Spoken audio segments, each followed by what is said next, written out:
अस्सलाम वालेकुम हाज़रीन ऐं नाज़रीन दोस्तों तव्हांखे नेक्स्ट एपिसोड जेका क़िस्त तकरार ड्रामे जी हाणे हिकु ॾींहुं ॿ ॾींहं खां पोइ क़िस्त अचण वारी आहे उनजी तव्हांखे कहाणी ॿुधाईंदा हलूं तफ़सील सां।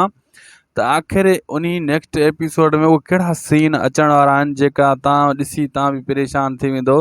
हीअ अचानक ड्रामे में मोड़ कीअं अची वियो।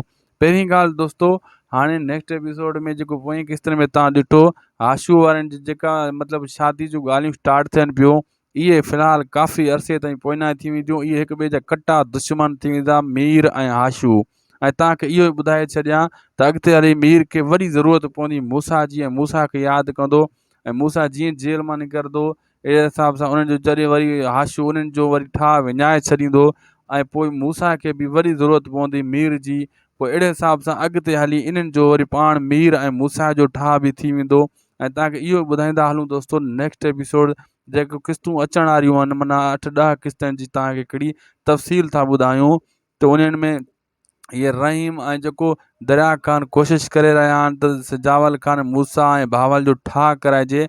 इहा इन्हनि जी लगातार कोशिशि हलंदी बि रहंदी ऐं तव्हां इहे बि ॾिसंदो त इन्हनि जे दिलि में जेको नफ़रतूं अची वियूं आहिनि सिजावल ख़ान जे दिलि में बि लेकिन इन जो ख़ूब फ़ाइदो हाणे नवाब ख़ान खणी रहियो आहे। अॻिते बि इहो नवाब ख़ान इन्हनि खे हिकु थियणु न ॾींदो या पूरी कोशिशि कंदो त इन्हनि खे विढ़ाईंदो अचां जीअं हीअ हिकु न थी सघनि। ऐं तव्हांखे इहो बि ॿुधायूं दोस्तों मूसा जी जेको दुआऊं घुरी रहियो आहे सिजावल ख़ान त मां इनखे मारींदुसि ऐं नवाब ख़ान कॾहिं बि जेको आहे न फ़िलहालु मूसा खे न मारींदो छो त उनखे ख़बर आहे त नवाब ख़ान खे या सिजावल ख़ान खे जेको आहे मूसा ई मारे सघे थो। नवाब ख़ान खे इहा पूरी ख़बर आहे ॿिए कंहिं में दम न आहे।